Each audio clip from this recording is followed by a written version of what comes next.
Hi friends. கொஞ்ச நாளைக்கு முன்னாடி நான் கடையிலேருந்து கொஞ்சம் சாமந்தி பூ வாங்கியிருந்தேன் ஃப்ரெண்ட்ஸ். அந்த சாமந்தி பூல இந்த இலையோடு சேர்ந்த காம்பு வந்திருந்துச்சு. நான் என்ன பண்ணேன், எனக்கு தான் எத பார்த்தாலும் நட்டு வைக்கணும், அதில செடி வளருதான்னு பார்க்குற எண்ணம் எனக்கு இருக்குது பார்த்தீங்களா, அதனால சரி அந்த பூவ கட் பண்ணிட்டு அதோட காம்ப நான் அந்த கொக்கோ பீட்டுல நட்டு வச்சேங்க. இந்த ட்ரைல தான். வருதா இல்லையா நமக்கு பார்க்கலாம் அப்படின்னு சொல்லிட்டு நட்டு வச்சிருந்தேன் ஃப்ரெண்ட்ஸ். ஆனா அந்த காம்பு காயாம அப்படி கொஞ்ச நாளாவே இருந்துட்டு இருந்துச்சு. ஆனா அதுலேருந்து கீழேருந்து தில்லுல எதுவும் வரல. கொஞ்சம் டவுட்டெல்லாம் நான் எடுத்து பார்த்தேன் ஃப்ரெண்ட்ஸ் கையில. அதில நெறைய வேர் வந்திருக்குது. ஆனா எந்த திளிலும் வரல. சரின்னு சொல்லிட்டு நான் கையில எடுத்துட்டேன். மண் பாட்டு இதுக்கு மண் கலவை எதுவும் ரெடி பண்ணல. சரி பக்கத்திலேயே ரோஸ் பாட் இருந்துன்னு சொல்லிட்டு அதுக்குள்ள ஊனி வச்சுட்டேன். சரி அதே மாதிரி இன்னொரு இலை காம்பையும் நான் அப்படிதான் இந்த கொக்கோ பிட்ல ஊனி வச்சிருக்கேன். சரி அதிலயே வேர் வந்திருக்கு. இதில வேர் வந்திருக்கா இல்லையான்னு சொல்லிட்டு செக் பண்ணலான்னு சொல்லிட்டு அதையும் நோண்டி பார்த்தேன். தண்ணியெல்லாம் ஊத்திட்டேன் நெறைய ஃபர்ஸ்ட்டே.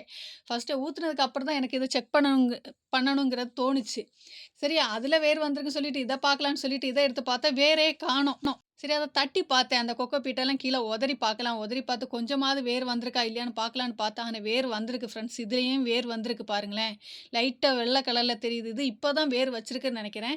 ஃபர்ஸ்ட்டா எடுத்த சாமந்தி அந்த இலையோட கட்டிங்ல நெறைய வேர் வந்துச்சு. ஆனா இதுல கொஞ்சமா தான் வேர் வந்திருக்கு. சரி கையில எடுத்துட்டேன் இதையும். இனி திரும்பவும் அந்த கொக்கோ பீட்ல வைக்க வேண்டான்னு சொல்லிட்டு நான் என்ன பண்ணிட்டேன், அதே ரோஸ் பாட்ல இன்னொரு சைடு ஒரு அ ஓட்ட போட்டு அதுக்குள்ளேயே நட்டு வச்சுட்டேன் ஃப்ரெண்ட்ஸ். பாருங்களேன் அதோட வேர் எப்படி வெள்ளையா இருக்குதுன்னு. அதோட காம்ப பாருங்க. நம்ம பூவ மேல கட் பண்ணிட்டு கீழ சின்னதா ஒரு இலை வச்சு காம்பு வரும் பார்த்தீங்களா? அதுதான். இதுல இருந்து சாமந்தி செடிய உருவாக்கலாமா? இல்லையான்னு எனக்கு தெரியல. ஆனா வேர் வந்திருக்கு. நட்டு வச்சு பார்க்கலாம் வருதா இல்லையான்னு. ஆனா இதுக்கு முன்னாடி நான் இலை வச்சு வருமா இல்லையான்னு செக் பண்ணேன்ல ஃப்ரெண்ட்ஸ். அதுல இலைங்க எல்லாம் காஞ்சு போயிருச்சு. அத நான் உங்ககிட்ட வீடியோல நான் காட்டல. நான் காமிக்கிறேன் நெக்ஸ்ட் வீடியோல. அந்த பாட்டு இப்பவும் இருக்குது. இலையெல்லாம் காஞ்சு போய் இருக்குது. ஆனா வரவே இல்ல.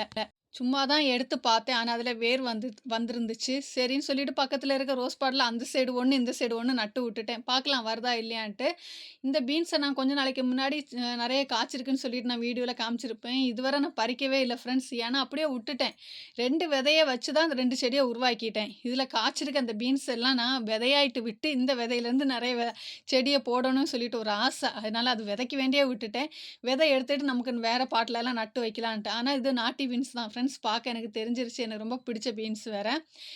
இந்த மேரிகோல்டெல்லாம் கட்டிங் மூலம் தான் ஃப்ரெண்ட்ஸ் நெறைய வச்சது. எவ்வளோ நல்லா தொளு தொளுன்னு வளர்ந்துருக்குன்னு பாருங்களேன்.